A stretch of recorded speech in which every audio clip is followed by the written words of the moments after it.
Jadi strategi di dalam era digital dan pengaruhnya terhadap next generation. Ini satu topik yang saya kira sangat relevan dengan kita semuanya dan bahkan untuk generasi yang akan datang. Dan hari ini saya ucapkan terima kasih untuk kehadiran Bapak Ibu sekalian. Dan hari ini kita hadir dua orang narasumber yang luar biasa. Yang pertama adalah Mbak Prita Laura. Selamat datang Mbak Prita Laura. Kita berikan tepuk tangan yang meriah. Mbak Prita Laura boleh duduk di sini. Mungkin kursinya bisa tambah satu lagi. Nah, saya bacakan sebentar. Silakan duduk Mbak Prita. Profil dari speaker kita yang luar biasa ini. Jadi Mbak Prita Laura ini tenaga ahli komunikasi staf kepresidenan. Wow, luar biasa sekali tugasnya. Dan tahun 2003-2018 beliau adalah jurnalis TV, pembawa acara berita di Metro TV ya. Jadi Bapak Ibu sekalian, saya kira familiar ya dengan wajah Mbak Prita ya, yang sering kita lihat di Metro TV.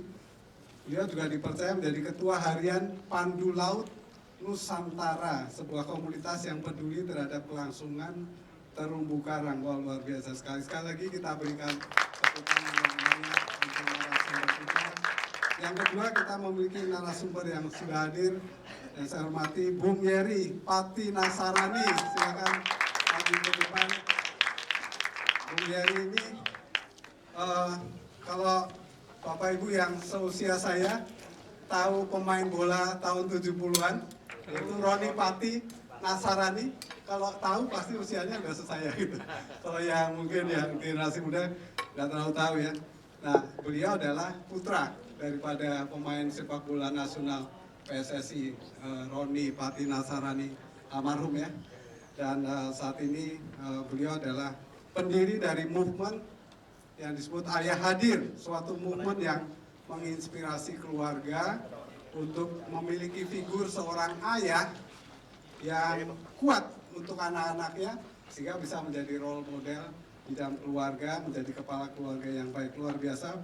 Dan Bung Yeri ini juga seorang tokoh lintas agama, banyak melakukan activity di seluruh Indonesia untuk semua agama. Jadi kita berikan tepuk tangan sekali lagi untuk Bung Yeri Pati Nasarani. Dan hari ini kita akan mendengarkan presentasi mengenai topik yang luar biasa ini dari kedua narasumber kita. Dan nanti saya persilakan pertama Mbak Prita ya, punya waktu sekitar 10 menit, lebih sedikit nggak apa-apa juga ya, karena kita ingin dengarkan lebih banyak dari Mbak Prita ini. Dan setelah itu nanti Bung Yeri punya waktu 10 menit dan kita nanti ada tanya jawab. Oke, silakan Mbak Prita. Baik, terima kasih. Selamat siang Bapak Ibu. Saya izin berdiri boleh? Ya. Selamat siang. Siapa di sini yang punya sosial media? Angkat tangan. Salah nanya kalau gitu. Siapa di sini yang nggak punya sosial media? Nggak ada ya. Zaman sekarang nggak ada sosial media ya. Perkenalkan, nama saya Prita Laura. Saya bekerja sebagai tenaga ahli komunikasi di kantor komunikasi kepresidenan yang mengawal Presiden Prabowo, badan baru yang dibentuk oleh Presiden Jokowi sebelumnya. Namun sebelumnya saya bekerja di Kedeputian Komunikasi Politik di kantor staf Presiden yang mengawal Presiden Joko Widodo. Jadi saya sudah diceritakan, saya dulunya jurnalis, saya orang TV begitu ya. Kemudian banyak mendalami mengenai strategi komunikasi, juga krisis komunikasi. Dan saya memutuskan dalam hampir 8 tahun ini saya bergabung membantu pemerintah. Nah, saya mau ketika bicara mengenai bagaimana, di sini temanya kan nation builders ya. Bagaimana membangun satu bangsa lewat strategi komunikasi. Yang terpikir sama saya cuma satu dari tema itu ketika diminta untuk menyusun, yaitu DFK. Ada yang tahu DFK? Ada yang tahu DFK? Nah, saya sekarang mau membangun awareness Bapak Ibu sekalian sama yang namanya DFK. Hafalkan bersama dengan saya ya. D, disinformasi. Disinformasi itu artinya informasi yang salah, ya. F, fitnah, ya. Fitnah kita udah nggak perlu jelasin lah ya, fitnah itu apa. K, kebencian, ya. D apa? Disinformasi, bukan diskomunikasi. F itu apa? K itu apa? Kebencian. Nah, saya mau sampaikan ini adalah satu hal yang amat sangat berpengaruh pada kemajuan dari satu bangsa. Bagaimana tingkat kepercayaan publik dan keterlibatan publik terhadap DFK ini. Ya, kita lihat ya. Geser lagi, boleh? Nah, kenapa? Boleh geser. Kenapa saya mau bergabung menjadi communication strategist atau tenaga ahli komunikasi atau membuat strategi komunikasi untuk pemerintah? Bapak Ibu, jujur kalau dilihat saya punya banyak opsi gaji yang jauh lebih bagus di luar. Begitu, dalam kapasitas saya dibayar mahal oleh perusahaan-perusahaan. Tapi saya memutuskan untuk masuk ke dalam pemerintah. Bukan jabatan, sama sekali bukan, tapi semata karena ini. Karena sebagai jurnalis, saya melihat betapa bahayanya ini, dan kemudian saya masuk pemerintah karena ini. Nah, kenapa saya mau menjadi communication strategist dari pemerintah? Ini Bapak Ibu. Komunikasi ini, boleh maju ke depan lagi tadi? Yang pertama. Yang gambar jembatan. Ya, tadi? Ya, ini benar. Sorry. Ya, ini dia. Bapak Ibu, komunikasi yang baik itu menimbulkan sebuah kepercayaan publik. Kepercayaan publik itu kalau Bapak Ibu lihat, teman-teman lihat, saya panggil teman-teman aja ya, di sini kan pada muda-muda kan ya. Oke, siap. Tepuk tangan dong buat kita yang muda-muda di sini. Nah, itu ibarat jembatan. Ya, jembatan, kepercayaan publik adalah jembatan. Jembatannya di tengah-tengah ada sungai. Di sisi kiri sini, ini adalah pemerintah. Bisa pemerintah, bisa juga ini berupa sosok tertentu, bisa juga berupa sekolah tertentu, bisa institusi, bisa universitas, bisa juga misalnya pemerintah daerah, bisa gereja, bisa apapun ya di sebelah kiri sini. Nah, di sebelah kiri ini seringkali memiliki tujuan-tujuan yang baik yang saya umpamakan dengan bentuk berbagai truk begitu ya. Jadi pemerintah, saya ambil pakai pemerintah aja boleh ya. Ya, pemerintah punya banyak hal-hal baik, program-program baik yang akan diseberangkan kepada masyarakat yang membutuhkan, yaitu teman-teman semua yang ada di sini, ya. Banyak program, misalnya program kesehatan, program pendidikan, infrastruktur, jalan yang baik, transportasi pesawat, dan semuanya, makanan yang terjangkau, Bapak Ibu bisa selamat dari COVID dan sebagainya, BPJS, banyak macam-macam ya. Namun, ketika kemudian komunikasi tidak terbangun dengan baik, ini ibaratnya tadi DFK tadi itu menggerogoti tali-tali dari jembatan ini, memutuskan tali-tali dari jembatan ini, menggerogoti jembatan itu agar kemudian keropos, ya. DFK itu begitu. Karena apa? DFK menimbulkan ketidakpercayaan publik terhadap siapapun. Misalnya ya, contoh misalnya ada DFK Anda yang di kampus, ada yang masih kuliah, ada DFK dari kepada institusi universitas Anda paling kan jadi males gitu ya, jadi nggak percaya dengan program-program apa nih universitas nih ya, begitu. Nah ini nih itu bentuknya seperti itu. Saya akan sampaikan dengan cara yang mudah. Geser boleh? Slide kedua. Nah, jadinya seperti ini. Mobil-mobil yang tadi kita lihat membawa hal-hal baik, dia akan terjun masuk ke dalam jurang ketidakpercayaan. Akhirnya ujungnya apa? Ya ini dia, ujungnya masyarakatnya tidak sampai begitu ya untuk menerima hal-hal baik yang ingin diberikan kepada mereka. Contohnya, temuan hoax pada semester 1 tahun 2024, ini datanya dari Mavindo, Masyarakat Anti Hoax, kemudian AJI, Jurnalis Independen, kemudian saya salah ketik. Ini nih masyarakat cyber ya, jurnalis cyber, media cyber. Ada 2.330 hoax. 2.330 hoax ya. Kita geser, kita lihat ya. Nah, geser lagi. Kategorinya apa hoax itu? Boleh lihat, geser lagi. Nah, untuk dilihat kalau dari per Agustus 2018 31 Mei 2023, karena ini satu data yang sudah terbagi-bagi ya, ada 11.642 hoax, hoax kesehatan 2.287, pemerintahan ya pokoknya inilah dia. Bapak Ibu kalau bilang cuma sedikit, satu hoax bisa menimbulkan ketidakpercayaan ya. Jadi ini bahaya sekali, bagaimana satu hoax saja itu bisa menimbulkan orang tidak percaya. Contoh misalnya Bapak Ibu yang punya istri, ada hoax melihat ya, Bu, tahu nggak tadi saya ngelihat kayaknya si Bapak tadi masuk ke ini deh, masuk ke daerah hotel tuh sama perempuan deh. Ya, satu aja, dampaknya bagaimana Bapak-Bapak? Baru satu ya. Nah, ini ribuan ada di sekitar kita. Nah, kita tahu waktu lagi COVID kemarin, saya termasuk juga ikut bagaimana meluruskan pendapat-pendapat mengenai COVID. COVID ini banyak sekali hoaxnya. Dan juga yang paling parah adalah ketika momen-momen politik. Sekarang di pilkada ini tingkat hoax meningkat dengan luar biasa, ketika kemudian pilpres meningkat dengan luar biasa. Nah, saya mau tunjukkan apa sih bahayanya hoax. Geser lagi boleh?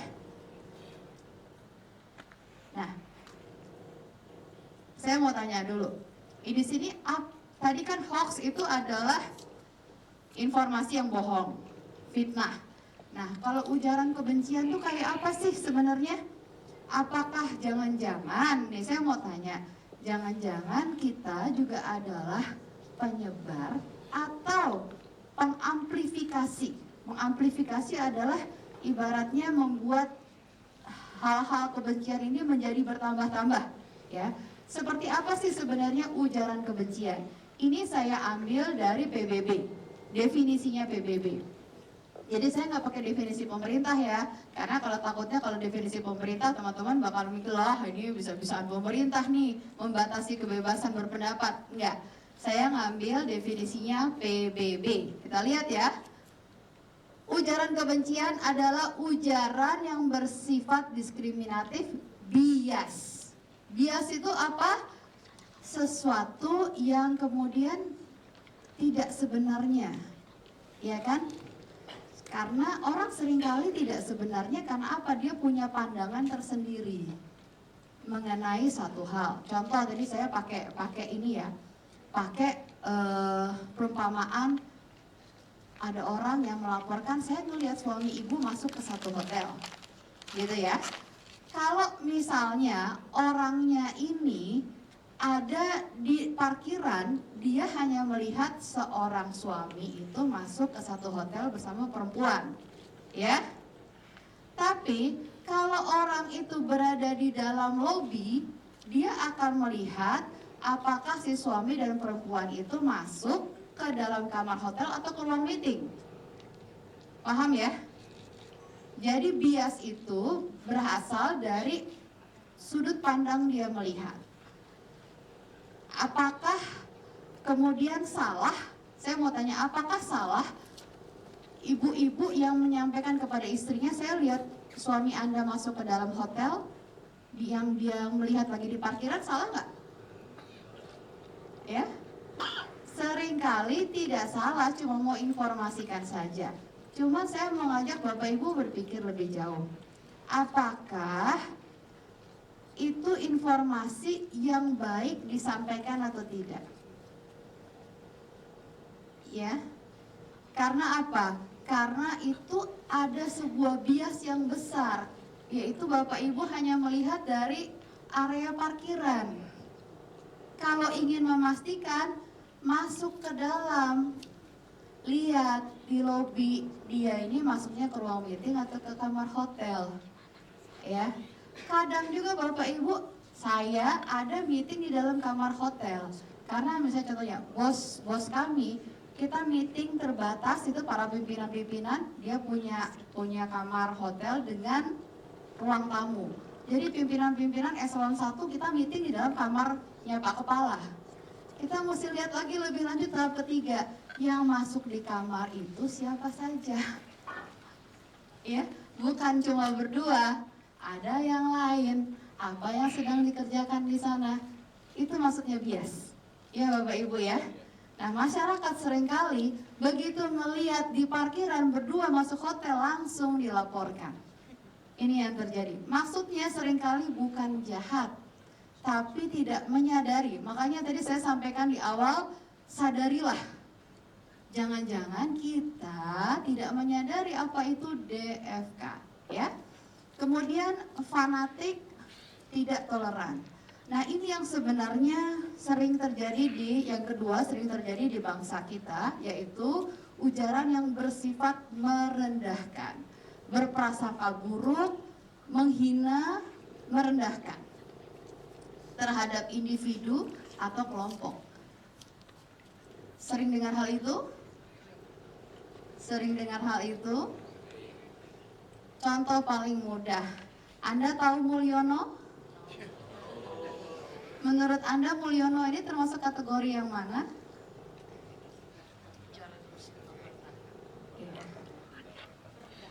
Merendahkan, ya. Jadi Bapak Ibu, kita memiliki ketidaksukaan terhadap seseorang atau ketidakpuasan terhadap kinerja, wajar.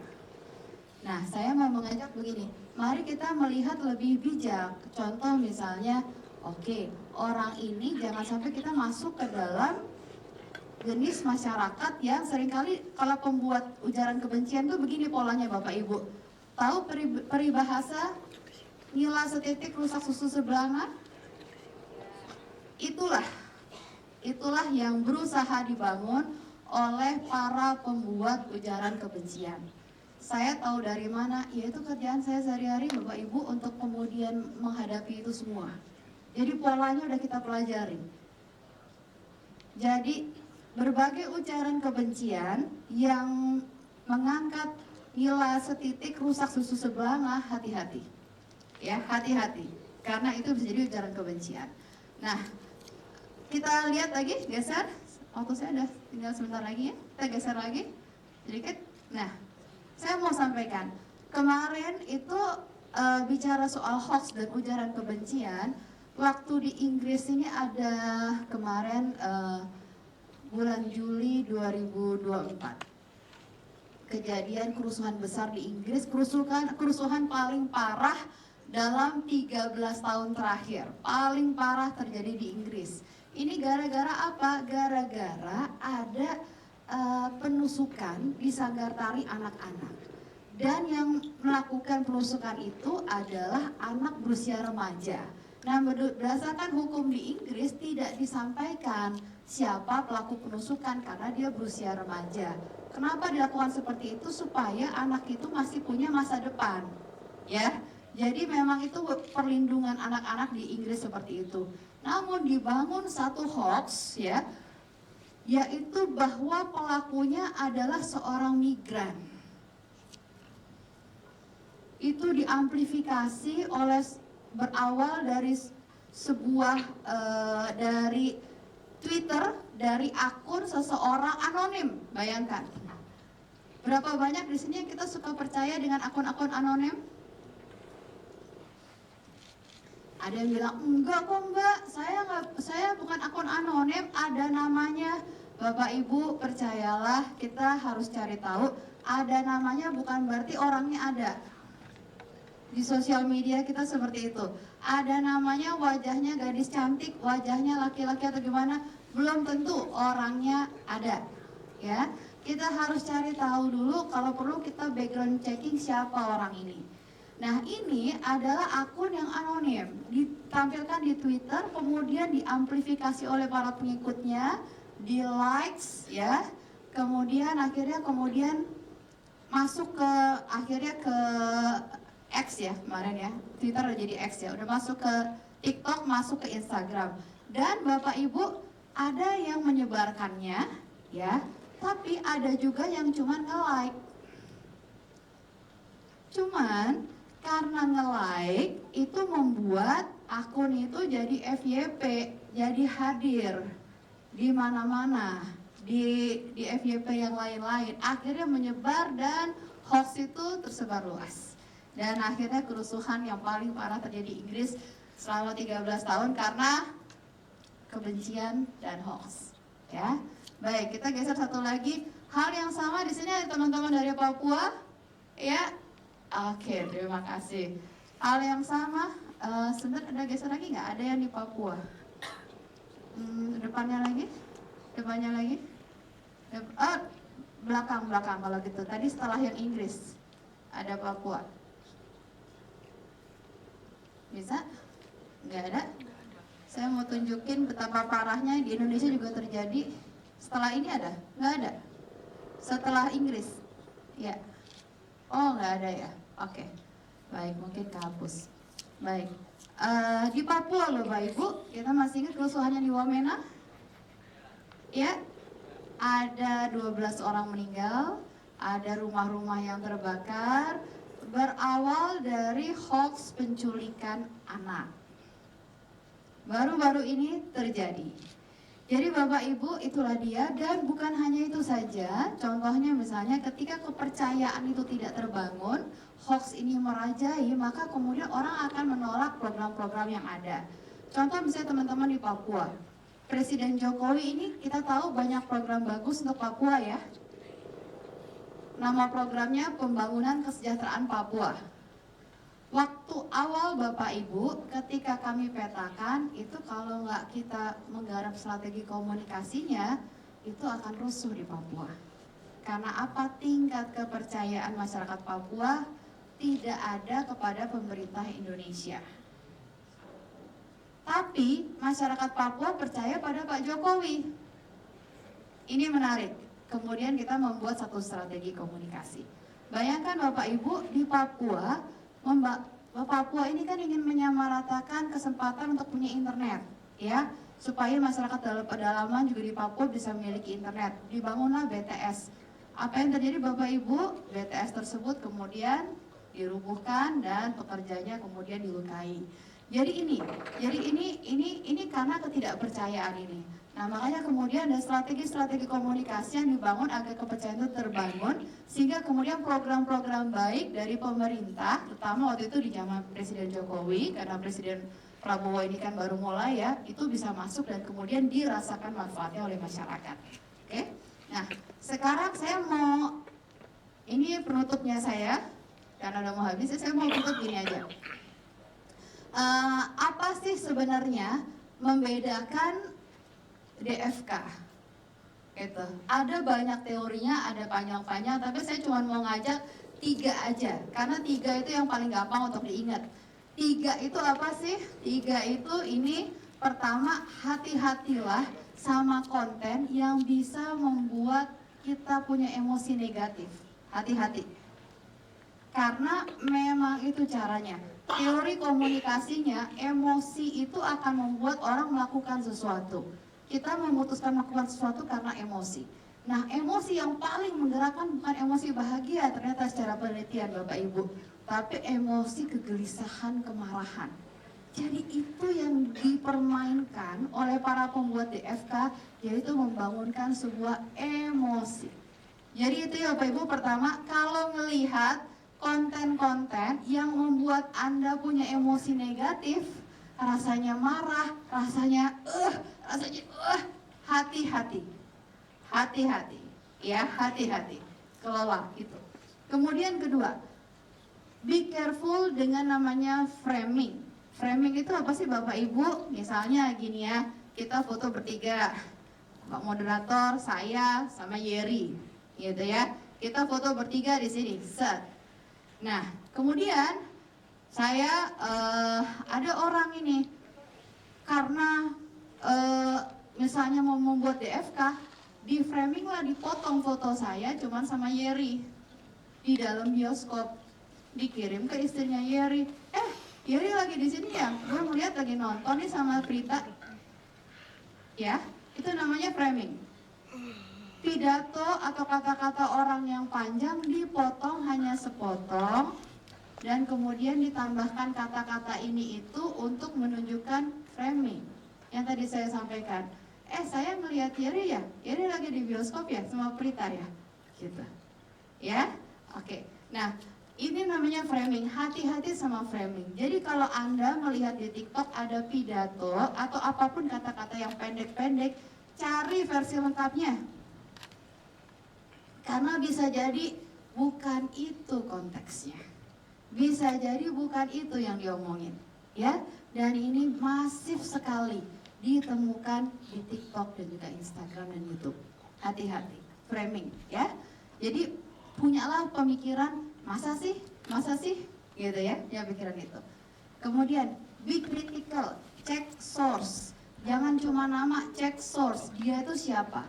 Misalnya, dia adalah seorang dokter kecantikan. Tiba-tiba dia bicara mengenai politik. Anda bisa percaya nggak? Apa kapasitasnya? Dia adalah seorang influencer, misalnya seorang komedian. Tiba-tiba dia bicara soal ekonomi.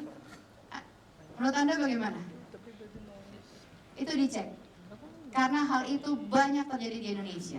Dicek, gitu ya. Kemarin waktu COVID, ada dokter kulit, tapi bicara mengenai bagaimana imunitas dari virus. Menurut Anda? Ya? Nah, ini hati-hati. Dicek siapa? Jangan asal dokter kemudian kita bisa percaya. Cek pattern. Karena gini, pattern itu artinya pola dia berkomunikasi. Orang itu kira-kira komunikasinya arahnya, apakah kemana arahnya? Memang arahnya suka menyebar kebencian atau kritis? Atau apa? Dicek gitu ya, ke belakang. Bukan hanya saat itu, tapi dicek siapakah orang itu. Dan juga cek fakta. Itu saja, saya masih ada beberapa hal yang lain. Terakhir saja, boleh lihat nggak? Geser.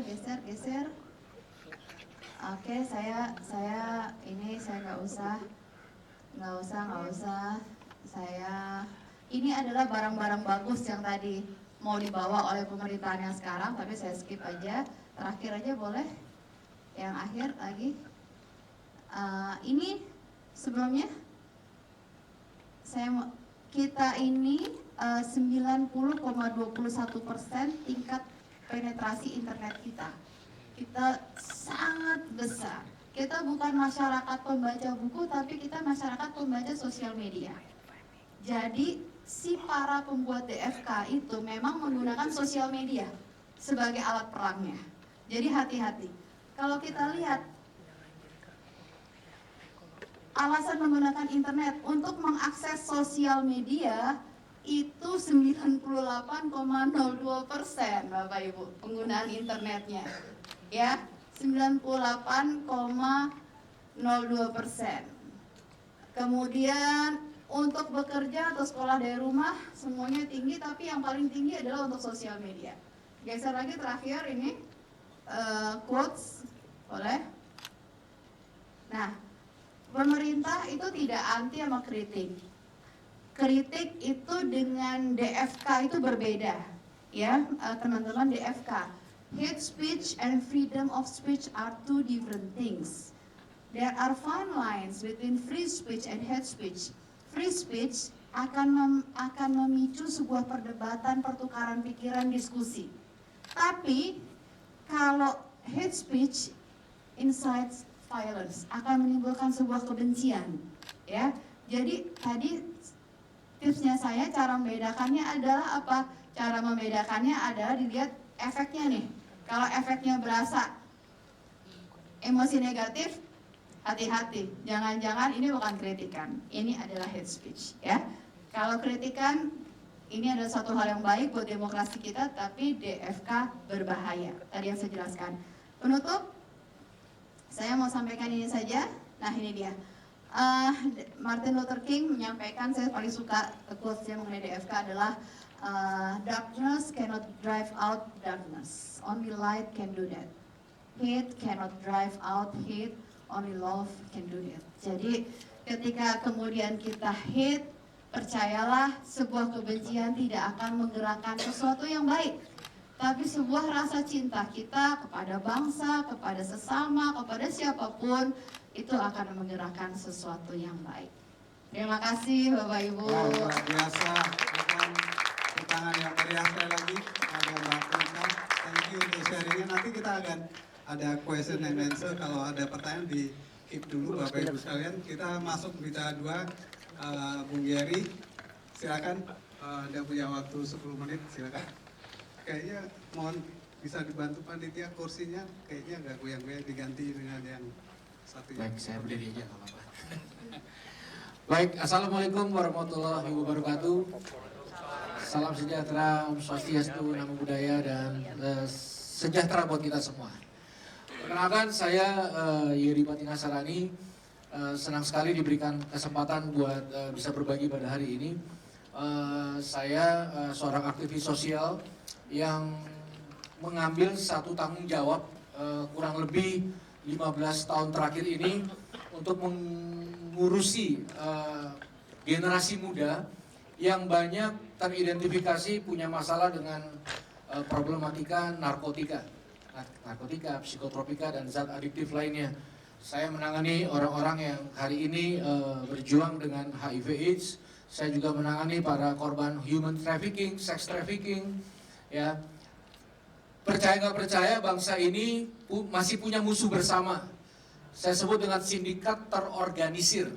Ya, jadi siapapun kita di tempat ini, saya percaya kita adalah orang-orang yang akan membangun negeri ini. Setuju? Ya. Dan percayalah juga, waktu kita membangun negeri ini, kita akan berhadapan juga dengan orang-orang yang akan menghancurkan negeri ini. Maka saya meyakini kita nggak bisa bangun bangsa dengan cara yang sama seperti orang-orang yang menghancurkan bangsa ini. Artinya siapapun kita, semua niatan baik kita untuk meraih masa depan yang lebih baik akan beririsan dengan konten-konten orang-orang yang sangat berniat dan terorganisir menghancurkan negeri kita yang tercinta ini. Nah, salah satu imunitas yang akhirnya punya kekuatan sangat kuat untuk mengimun masyarakat ini dari gempuran manapun, termasuk gempuran-gempuran di sosial media, adalah peran serta keluarga. Artinya, kalau kita mau membangun sesuatu yang luar biasa, kalau kita mau menjaga kesehatan mental kita dari semua yang ada di sosial media, pulanglah ke rumah, bangunlah keluarga yang kuat. Maka keluarga yang kuat akan memberikan satu imunitas yang sehat, sehingga apapun yang terjadi di dalam semua hingar-bingar sosial media, hingar-bingar kehidupan kita hari-hari, itu akan terselektif atau terimun dengan apa yang terjadi di rumah. Kurang lebih mungkin prinsipnya gini, Bapak Ibu Saudara sekalian. Kalau kita kenyang kasih sayang di rumah, maka kita tidak akan jajan kasih sayang di luar rumah. Kalau kita kenyang nih kasih sayang di rumah, kita nggak akan jajan kasih sayang di TikTok, di IG, di Facebook, dan sebagainya. Saudara, hari ini industri negatif menggempur habis-habisan generasi muda, terutama dalam era digital ini. Sebagai contoh, dulu orang yang akses pornografi, betul nggak? Sekarang industri ini yang akses. Ya, dimulai dari mungkin tiba-tiba muncullah iklan obat kuat gitu kan. Putih dan sebagainya gitu kan. Tahu-tahu kan muncul di komen tuh. Orang lagi seru-seru bahas apa gitu, pengen lebih putih, pengen lebih gondrong, pengen lebih mancung, ada aja. Tapi itu akan digiring terus ke arah-arah seperti itu gitu. Ya kan? Jadi suka tidak suka, industri pornografi itu akan mengakses gitu. Kalau saya nggak salah nih, saya baca statistiknya dari Badan Koordinasi Keluarga Berencana nasional. Itu pun beberapa tahun belakangan ini. Kelas 3 sampai kelas 4 SD itu sudah terbiasa dengan yang namanya pornografi. Jadi pembahasan anak SD itu kategori, gaya, dan sebagainya gitu. Lalu apa yang terjadi dalam usia-usia selanjutnya? Ya, itu berkembang terus di area digital, betul nggak? Sekarang ada micet, lalu ada tiba-tiba hotel short time, betul nggak? Ya, 5 cara supaya kamu tidak mengalami dampak buruk dari free sex misalnya. Semua tuh terakses, ya. Makanya gini, saya mendirikan satu yayasan, namanya Yayasan Ayah Hadir Indonesia.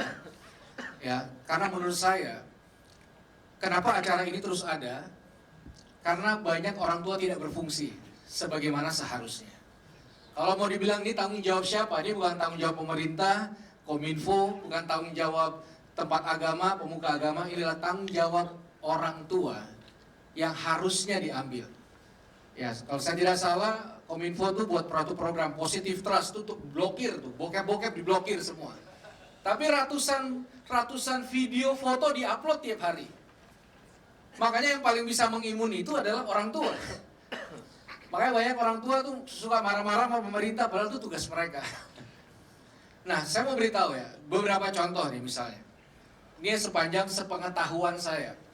Industri game online itu adalah industri raksasa dunia hari-hari ini. Soalnya tahu, game sekarang sama dulu kan beda ya. Makanya kan nggak ada orang kecanduan main coklat gitu kan, nggak ada ya. Atau main karet gitu, beda. Nah, game sekarang itu didesain oleh psikolog, psikiater terkenal untuk memastikan ini edik. Dan gimana cara ediknya? Dibuatlah melalui sebuah teknologi di mana orang kalau main game itu rasanya kayak lagi di ayomi sama orang tua. Makanya kan ada game-game tertentu yang perfect, good, ya. Gak pernah dibilang begitu sama orang tua. Makanya memisahkan game dari anak-anak tuh kayak misahin anak dari orang tua. Bahkan banyak orang tua, apalagi bawa bapak juga pulang bukan yang ngurus anak, malah main game. Udah gitu nasihatin lagi anak. Marah lagi kalau anaknya main game. Terus tanpa sadar banyak kecolongan itu dimulai dari tidak aktifnya peran serta orang tua terhadap anak itu. Maka saya bilang gitu, kalau orang tua komplain anaknya main handphone terus, cuti, ambil waktu. Jangan cuma ngelarang dan bilang nggak boleh aja gitu. Karena seperti saya katakan, kekuatan besar itu hanya bisa ditandingi lewat peran serta orang tua. Ada satu dokter namanya Dr. Aisyah Dahlan. Saya kenal baik dokter tersebut. Kalau saudara pernah dengar kiprah beliau adalah dokternya slankers. Waktu slang itu masih pakai narkoba semua. Lalu dia jelaskan gini, kalau ada yang penasaran rasanya narkoba tanpa menggunakan ya, maka dia berikan sebuah penjelasan sederhana yang menurut saya masuk akal gitu. Rasanya narkoba tanpa menggunakan itu mirip sekali dengan seorang anak yang sering dipangku, dipeluk, dibelai sama orang tuanya, terutama sama ayahnya.